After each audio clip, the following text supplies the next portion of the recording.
sebagai seorang mantan pendeta dengan nama asli Christopher Kainama. Ia akrab dengan Alkitab dalam berbagai bahasa, mulai dari terjemah bahasa Indonesia, bahasa Inggris, bahasa Yunani, hingga dalam bahasa aslinya, yaitu bahasa Ibrani. Ayat demi ayat, ia selami, hingga akhirnya bertemu dengan sebuah ayat yang sangat menghentak dirinya. Yang paling memukul saya itu adalah Yohanes pasal 5 ayat 30. Itu paling memukul saya, bahwa saya harus mengikuti anjuran beliau Yesus, beliau Isa alaihissalam, Nabi Allah ini, untuk patuh dan mengikuti Nabi setelah dia. Setelah saya baca ini Yohanes pasal 5 ayat 30, itu saya tadinya saya masih, oh dia memberitakan bahwa akan ada Nabi gitu, tapi saya tidak puff gitu untuk ke situ gitu ya, untuk ikutin, enggak, aku tetap sama dia aja gitu. Tapi setelah baca ini, apa katanya Ustaz? Nah udah, aku tidak dapat berbuat apa-apa. Berarti kalaupun aku ikutin dia, tidak ada cara lain, aku harus ikut yang dia bilang tadi. Ia yang akan datang, dia akan mengajarkan kamu, akan mengembalikan kamu kepada seluruh kebenaran. Yang aku ikuti sebagai Tuhan dan Juru Selamat ini, bahkan dia bilang aku tidak dapat berbuat apa-apa. Apa Ustaz? Aku tidak dapat berbuat apa-apa. Aku tidak dapat berbuat apa-apa dari diriku sendiri. Aku menghakimi sesuai dengan apa yang aku dengar, dan penghakimanku adil. Sebab aku tidak menuruti kehendakku sendiri, melainkan kehendak Dia yang mengutus aku. Dia utusan, mentok Ustaz, mentok saya. Yesus yang aku agungkan, bahkan aku diampuni dosaku,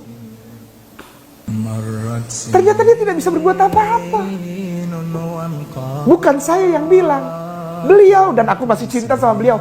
Dan semua orang muslim di seluruh jagat raya ini memuliakan Isa kok, cinta sama dia. Sampai dibilang Isa ibnu Maryam, Isa Rasulullah, Isa Nabi Allah, Isa alaihissalam, Isa al-Masihu, dimuliakan habis-habisan. Karena dia fair. Karena dia fair. Dia bilang, aku tidak bisa berbuat apa-apa dari diriku sendiri. Terus kamu apa dari aku? Ikutilah dia yang akan datang setelah aku, yang akan menuntun kamu kepada seluruh kebenaran. Namanya Muhammadin.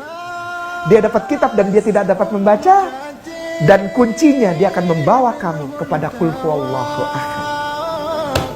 Saya tidak menyerang, saya tidak menghina, tidak insulting, tidak underestimate, tidak. Aku sayang dan aku muliakan. Aku tidak menyalah-nyalahkan Bible kok, nggak pernah. Justru aku bilang Bible benar. Ada mungkin yang sudah dirubah menurut pengakuan dari Bapak gereja yang dihormati, yaitu Paus Benediktus ke-16 pun dia keluarkan statement tentang ayat-ayat yang adalah imbuhan. Silahkan dicari sendiri. Paus Benediktus 16 mengeluarkan statement traktat dogma tentang ada ayat-ayat banyak, Ustaz. Bukan orang Islam yang tulis, bukan saya yang mu'alaf, bukan. Yang bilang ada ayat-ayat sisipan, ayat-ayat palsu, ayat-ayat yang dibuang, itu justru Paus Benediktus 16. Gitu ya. Kesadaran itu ia peroleh justru saat ia belajar Alkitab langsung di tanah kelahiran Nabi Isa alaihissalam. Kegoncangannya oleh ayat-ayat Alkitab itu pun sempat ia klarifikasi ke para rabi Yahudi di sana. Apa hasilnya? Rabi Yahudi, klarifikasi saya kepada mereka justru membuat saya makin sedih. Justru saya bukannya mendapat kekuatan untuk jadi Islam, atau saya mendapat kekuatan untuk tetap Kristen.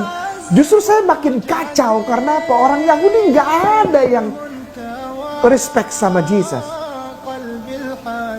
Jangankan untuk jadi Tuhan, untuk jadi Nabi, untuk jadi anak manusia saja tidak dianggap. Ustadz maaf, boleh diketik Gittin, Gittin spasi 57A. Ini yang saya mohon ini, agar ini jangan dibuka gitu. Tapi kenapa dibuang ke web? Ini pandangan Yahudi tentang Yesus. Tuh, itu tuh. Saya dapat jawabannya itu. Bagaimana tentang Yesus? Apa Ustadz bacain lagi? Jadi jangan saya yang baca. Nanti saya dikira bohong.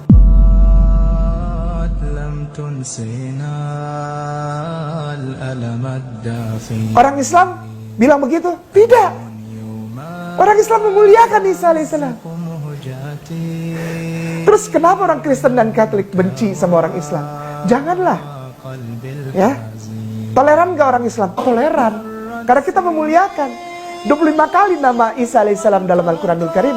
Bahkan kita berikan surat khusus kepada maminya, opanya kita, Al-Quran ada.